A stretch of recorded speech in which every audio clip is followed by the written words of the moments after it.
أعوذ بالله من الشيطان الرجيم بسم الله الرحمن الرحيم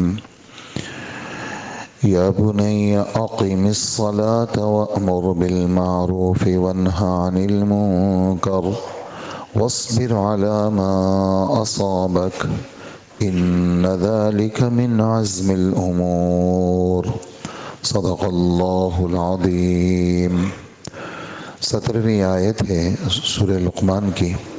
حضرت لقمان کی نصیحتوں اور وصیتوں کا بیان ہے، اور کافی ساری نصیحتیں احادیث مبارکہ کے اندر مختلف لوگوں نے نقل کی ہے، وہ بھی انشاءاللہ آپ کو سنا دیں گے۔ پہلی نصیحت وہ شرک سے بچنے کی نصیحت تھی، جو آپ پہلے سن چکے ہیں۔ اس میں ترغیب ہے توحید اور اخلاص کی، جو مذہب کی بنیاد ہے۔ اللہ کو ایک ماننا اور اللہ کے لیے کرنا، اللہ کو ایک ماننا اور اللہ کے لیے کرنا، یہ مذہب کی بنیاد ہے۔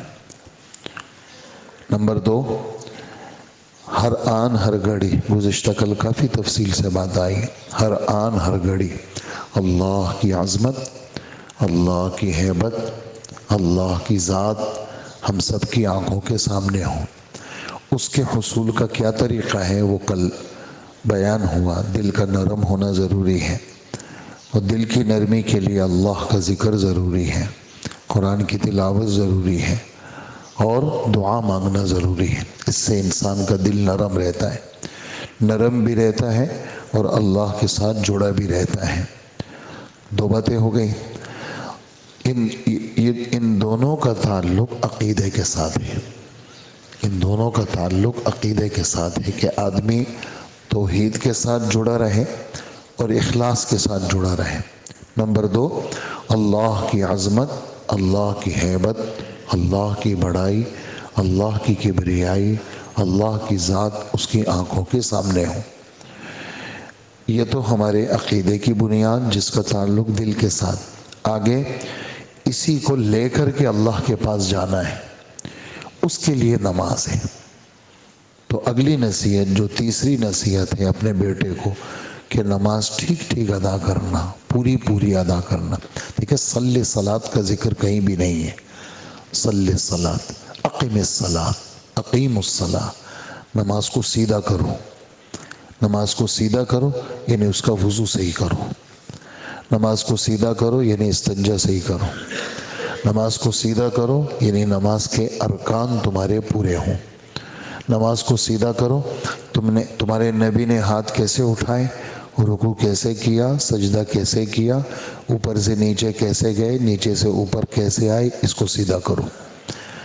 اور نماز کو سیدھا کرو، اس میں جو پڑھتے ہو وہ سیدھا کرو، وہ ٹیڑھا میڑھا نہیں ہونا چاہیے، وہ ٹیڑھا میڑھا نہیں ہونا چاہیے، وہ سیدھا کرو۔ نماز کو سیدھا کرو، نماز دھیان والی نماز پڑھو۔ پھر وہی بات، کل والی بات آئے گی، دھیان تب ملے گا جب آدمی اللہ کی یاد میں دھیان رکھے گا۔ جب اللہ کی یاد میں دھیان نہیں تو نماز میں دھیان کو سوچے بھی نہیں۔ جب آدمی اللہ کو یاد نہیں کرتا، تسبیحات نہیں کرتا، تلاوت نہیں کرتا، کچھ بھی نہیں ہے اس کے پاس، کہتے میں نمازی ہوں، تو یہ نماز کھوکھلی نماز ہے۔ اور یہ نماز کیا ہے، خود ہم پڑھ چکے ہیں کہ نماز آدمی بے دردی سے پڑھتا ہے تو نمازی کو بد دعا دیتی ہے، یہ آپ کا فرمان ہے۔ اور نماز کالے کپڑے میں لپیٹ کر نمازی کے منہ پر مار دی جاتی ہے، اور نماز اس نمازی کو کہتی ہے خدا تجھے ایسے ہی برباد کرے جیسے تو نے مجھے برباد کیا۔ سب سے بدترین چور کون ہے؟ ہمیں کیا پتہ، اللہ کے رسول کا سب سے بدترین چور نماز کا چور ہے۔ نماز کا چور کا کیا مطلب؟ فرمایا لا یتم الرکوع ولا السجود، رکوع سجدہ صحیح نہیں کرتا ہوں۔ تم چور کو کیا سزا دیتے ہو؟ اس وقت چور کے سزا بیان نہیں ہوئے تھے، قرآن کی آیتیں نہیں اتری تھی، لیکن نماز تو تھی، نماز تو مکہ مکرمہ سے ہے۔ تمہاری نظروں میں چوری کا عمل کیسا ہے؟ تمہاری نظر میں شراب کا عمل کیسا ہے؟ تمہاری نظر میں بدکاری کیسی؟ اللہ کے رسول بہت گندی چیزیں ہیں، یہ تو سب اس کا کرنے والا تو بس سزا کے لائق ہے کیوں. تو آپ نے فرمایا کہ سب چوروں میں سب سے بدترین چور وہ ہے جو نماز میں چوری کرے. اللہ کے رسول کون ہے نماز میں چوری کا مطلب کیا ہے؟ فرمایا نماز کی چوری کا مطلب یہ ہے کہ اس کا رکوع سجدہ بے دردی کے ساتھ کرے، پرسکون سجدہ ہو. اللہ کے رسول صلی اللہ علیہ وسلم نے اس طرح اقیم الصلاۃ، بیٹا نماز کا خیال رکھنا، بالکل سیدھا رکوع کرنا اور یوں بالکل کمر سجدے کے اندر ایسی کمر ہو تمہاری، رکوع میں تمہاری ایسی کمر ہو، اور قیام میں تم ایسے سیدھے کھڑے ہو، سینہ تان کے کھڑے نہ ہو. کسی کے سامنے کھڑے ہو تو ذرا ڈھنگ کے ساتھ کھڑے ہو، ڈھنگ کے کپڑے پہنو، ڈھنگ کے کپڑے پہنو، ڈھنگ کے ساتھ. جیسے آدمی کسی بڑی شخصیت کے سامنے کھڑا ہے تو کیسے کھڑا ہوگا؟ ایسا آئے گا گریبان کھلا ہوا ہوگا، آستین ادھر ہوگا اور پائنچے ادھر ہوں گے اور بال ایسے ہوں گے حیوانوں والے، اور جناب آگے کھڑو گے اس طرح. یہ کوئی کھڑے ہونے کا طریقہ ہے؟ تو اللہ کے سامنے کھڑے ہو، جو نبی نے تمہیں طریقہ سکھایا ایسے کھڑے ہو. تو بیٹا نماز کو ٹھیک ٹھیک پڑھو، نماز کو قائم کرو. علماء اس کا ترجمہ کرتے ہیں نماز کو ٹھیک ٹھیک پڑھو. تو یہ اور پھر کیا ہے؟ جس نے نماز کو قائم کیا جس نے نماز کو سیدھا کیا اس نے پورے دین کو سیدھا کیا. اللہ کے رسول کی حدیث ہے، جس نے نماز کو سیدھا کیا اس نے پورے دین کو سیدھا کیا، جس نے نماز کو گرا دیا اس نے پورے دین کو گرا دیا. من اقام الصلاة فقد اقام الدین ومن ہدم الصلاة فقد ہدم الدین. اور نماز کی حیثیت کیا ہے مذہب میں؟ جیسے سر بدن میں. اس لیے مولانا یوسف صاحب رحمۃ اللہ علیہ ایک بات فرماتے تھے کہ یہ دو باتوں کلمہ نماز، ہمیں ان دو باتوں پہ کیوں زور دیتے؟ تبلیغ میں نکل کر کے ہم کہتے ہیں کلمے کو ٹھیک کرو، نماز کو ٹھیک کرو. کہا جب یہ دونوں چیزیں ٹھیک ہو جائیں گی سارا دین ٹھیک ہو جائے گا.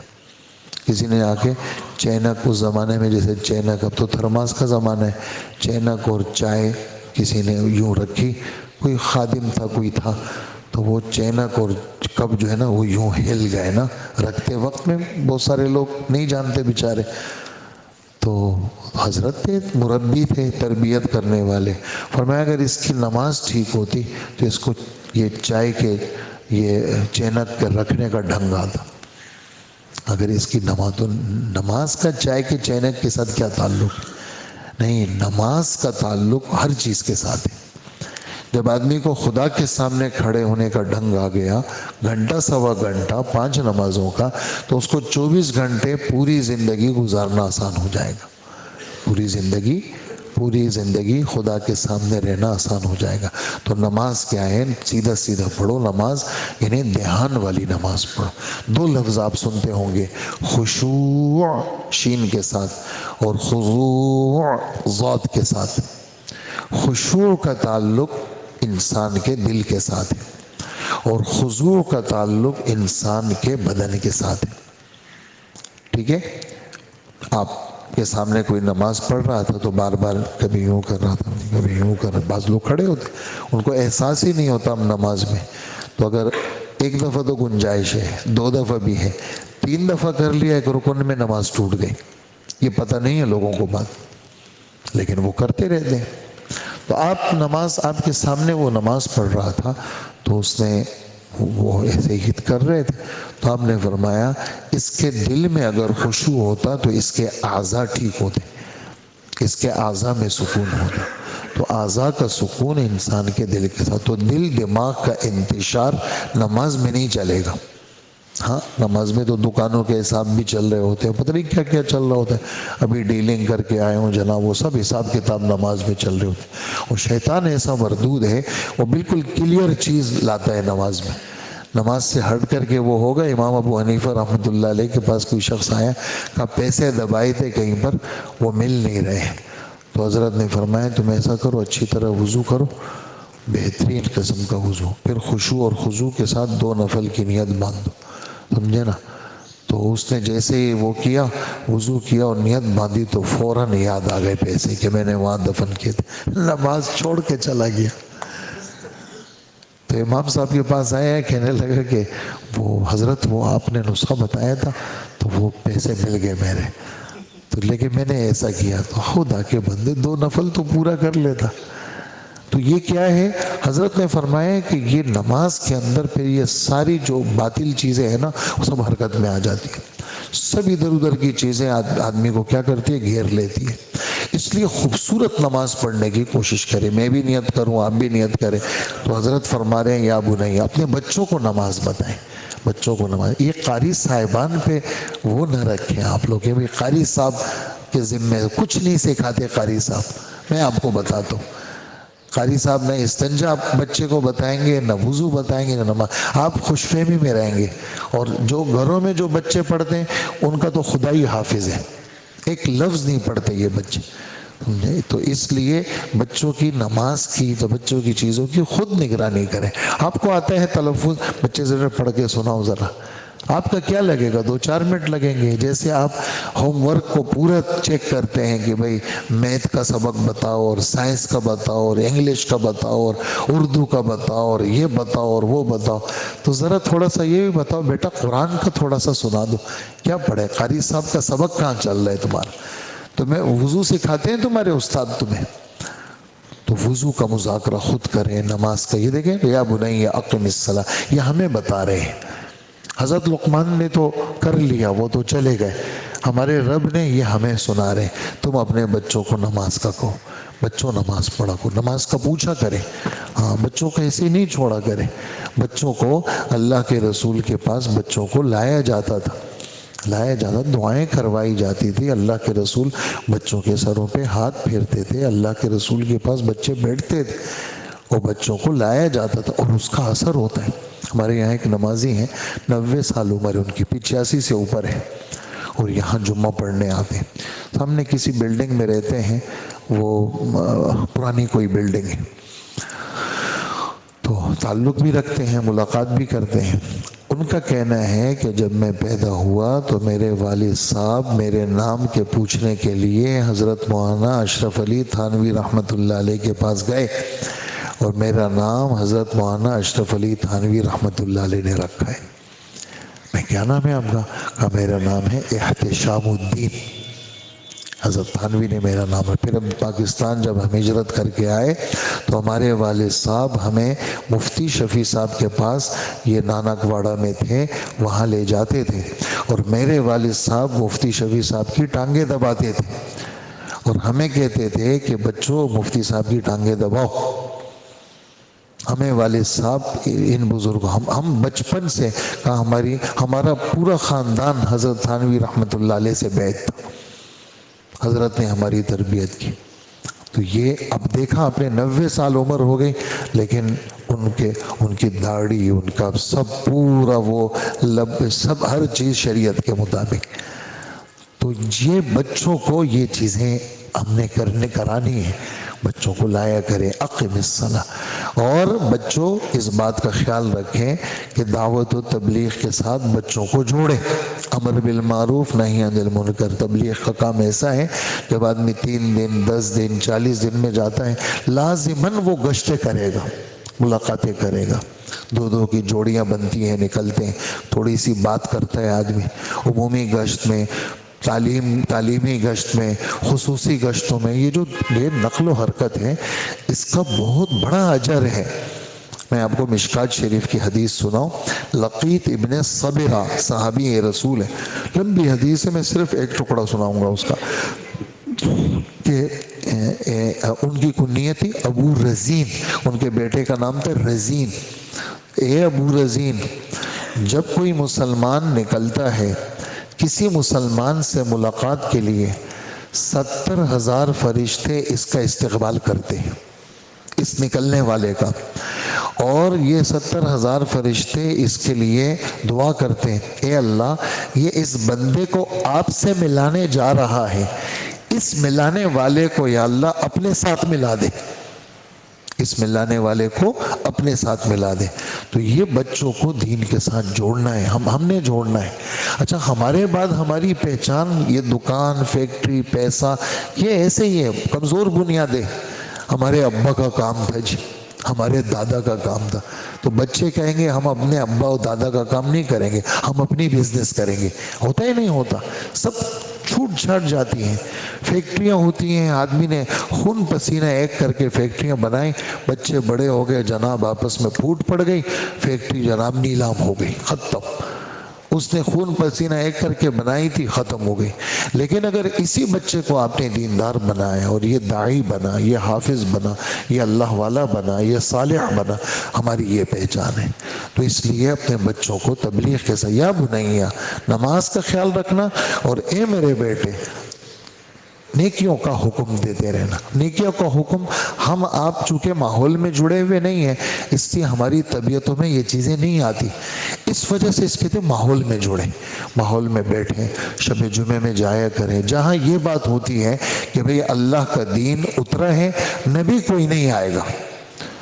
اللہ کا دین اترا ہے, نبوت کا دروازہ بند ہے. اب نبوت کی ذمہ داری اس امت کے ذمے ہے, اس امت کے افراد کے ذمے ہے کہ وہ دوسروں تک اللہ کی بات پہنچائے. تو جس جگہ پہ یہ بات صبح بھی چل رہی ہے, 10 بجے بھی چل رہی ہے, 1 بجے بھی چل رہی ہے, ظہر میں بھی ہو رہی ہے, عصر میں بھی ہو رہی ہے, مغرب میں بھی ہو رہی ہے, عشاء میں بھی ہو رہی ہے, تو جب آدمی اس ماحول میں یہی ایک بات سنتا ہے, وہ بات بار بار گردش کرتی ہے, تو دل اس بات کو قبول کرے گا, ہاں یہ بھی کوئی کام ہے, اللہ کی بات کو دوسروں تک پہنچانا. تو حضرت لقمان کی نصیحت ہے کہ بیٹا صرف اپنے دین پر مطمئن نہیں رہنا, دوسروں کو بھی دعوت دینا اور دوسروں کو بری باتوں سے بچانا. اور پھر یہ ساتھ ہی یہ جملہ سن لیجئے, ساتھ ہی یہ والی بات ہے کہ چونکہ یہ تبلیغ کا جو کام ہے یہ کٹھن کام ہے, مشکل کام ہے. اپنی عبادت میں بہت آسانیاں ہیں, تہجد, تلاوت, سب چیزوں میں بڑے مزے ہیں, لیکن جہاں کہیں آپ نے کسی سے بات کی تو ایک دم اس پہ چوٹ پڑے گی اور آپ کے مخالف ہو جائیں گے. اور یہ سارا بڑا پن, یہ سارا میں سیٹ ہوں, میں بہت بڑا استاد ہوں, میں بہت بڑا ایسا ہوں, سب ختم ہو جاتے ہیں. اس میں تکلیف آتی ہے. لوگ پھر اچھی نظروں سے بھی نہیں دیکھتے, لوگ کٹیں گے آپ سے, لوگ آپ کے مخالف ہو جائیں گے. لیکن کیا کرنا ہے, چھوڑ دینا ہے, کہ چھوڑنا نہیں ہے. وَاصْبِرْ عَلَىٰ مَا أَصَابَكَ, اس میں تکلیف آئے گی, اس پہ بچہ صبر کرنا ہے. شروع میں شکر کا حکم تھا, ادھر صبر کا حکم ہے. جہاں صبر شکر جمع ہوتے ہیں وہاں معاملہ آگے بڑھ جاتے ہیں. اور پھر چونکہ یہ کام مشکل ہے, دوسروں کو ترغیب دینا, دوسروں کو سمجھانا آسان کام نہیں ہے. لوگوں کی ہدایت کے پیچھے مارے پھرنا مشکل کام ہے. خود اللہ فرما رہے ہیں یہ والا کام ہمت والے کاموں میں سے ایک کام ہے کہ بھئی اس میں ہمت, اس میں نفس پہ چوٹیں پڑتی ہیں, جذبات فنا ہوتے ہیں, آدمی کی طبیعت کے خلاف چیزیں آتی ہیں. آدمی جب جاتا ہے جماعتوں میں تو ہر پہلے قدم پہ آدمی کے نفس کو کچلنا پڑتا ہے ہر چیز. اب اپنا یہ جی میں تو اپنے واش روم کے علاوہ کوئی اور واش روم یوز ہی نہیں کرتا ہوں. بھئی یوز نہیں کرتے ہو, یہاں تو جانا پڑے گا.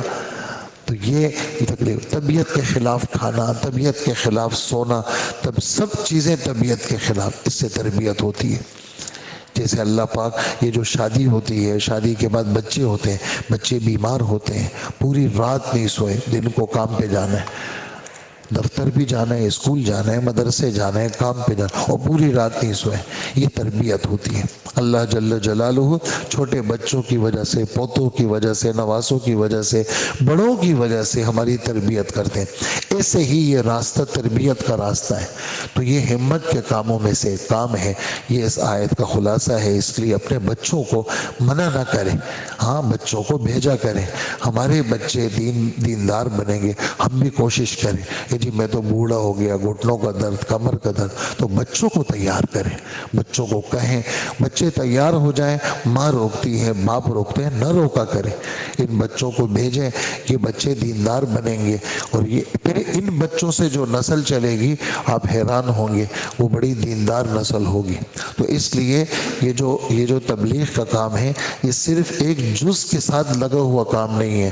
تبلیغ کے کام کے اندر پوری انسانیت کا غم ہے اور قیامت تک کے سب لوگوں کی فکر ہے اور پورے دین کے زندہ کرنے کی سوچ ہے۔ آپ اس کو 6 نمبر میں محدود نہ سمجھیں۔ بہت سارے لوگ کہتے ہیں تبلیغ کیا یار 6 ہی نمبر تو ہے، یہ 6 نمبر تو عوام کے سمجھانے کے لیے ہے کہ عوام، چونکہ عوام تفصیلی چیزوں میں نہیں جا سکتی، تو یہ آسان سے 6 نمبر بزرگوں نے کر لیے کہ ہر آدمی اس کو سیکھ کر کے کر سکے، ورنہ 6 نمبر پورا دین نہیں ہے۔ 6 نمبر پورا دین نہیں ہے، بلکہ کیا ہے، دین کے لوگوں کو لانے کے لیے ایک آسان تعبیر ہے، اور جب آدمی اس میں لگتا ہے تو پورے دین کی اس کو فکر لگ جاتی ہے۔ لیکن شرط یہ ہے کہ وہ اس ترتیب پہ چلے جس ترتیب پہ چاہا جا رہے۔ بہت سارے لوگ چلتے نہیں ہیں تو ہم ان کو دیکھ کر کے تبلیغ سے کٹ جاتے ہیں۔ ہم کہتے ہیں یار اس کو تو کچھ ملا نہیں، مجھے کیا ملے گا؟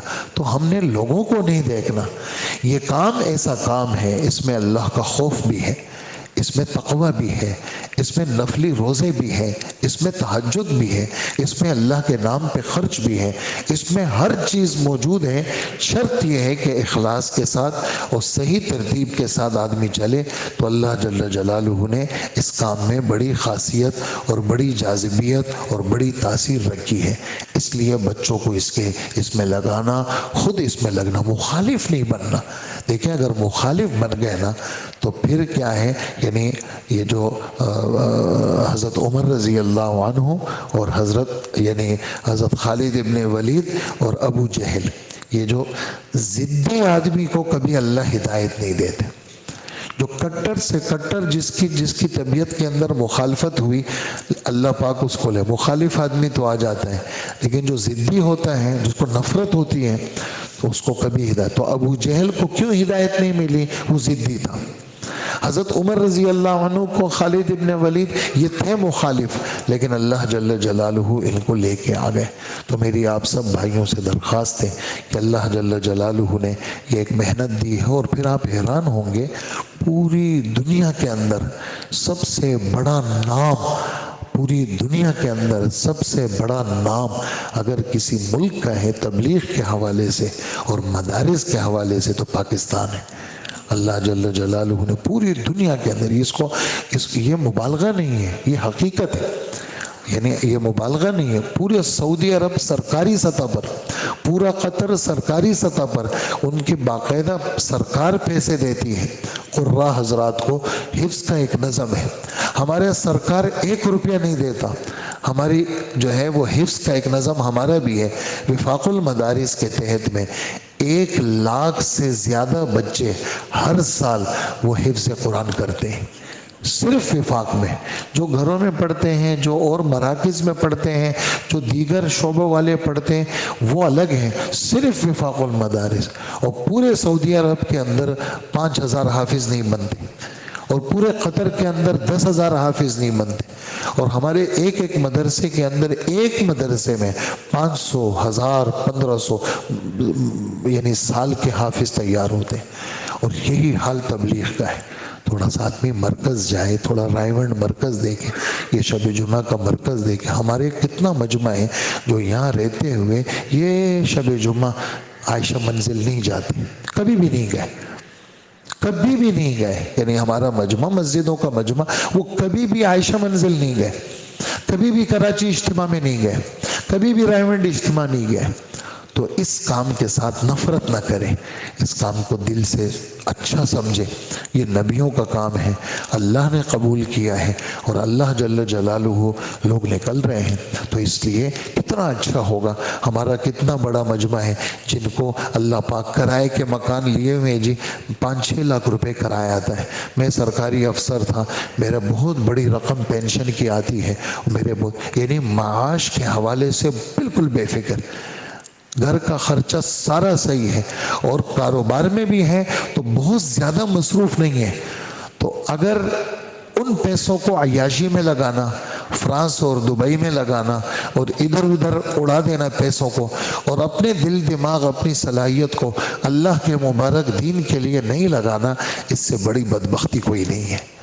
تو اس لیے خوشبخت بننا ہے، اپنی صلاحیتوں کو مرتے دم تک اللہ کے دین کے لیے لگانا۔ اللہ میرا پیسہ، میرا دل، میرا دماغ اس مبارک محنت کے اندر جس سے آپ کا نام، آپ کی باتیں، آپ کے نبی کی باتیں زندہ ہوں، اللہ مجھے قبول کر لے۔ تو کریں، کم سے کم دعا تو کریں گے نا، دعا بھی کریں اور آگے بڑھیں جڑنا۔ اور مشقت تو ہے، آپ خود اپنے دنیا کے کاموں میں دیکھ لیں مشقت ہے یا نہیں، لیکن اس میں بڑے جوش کے ساتھ لگ جائے۔ کہاں جا رہے ہو؟ کام پہ جا رہا ہوں۔ کہاں جا رہے ہو؟ کام پہ۔ بھئی میرا کام ہے بھائی۔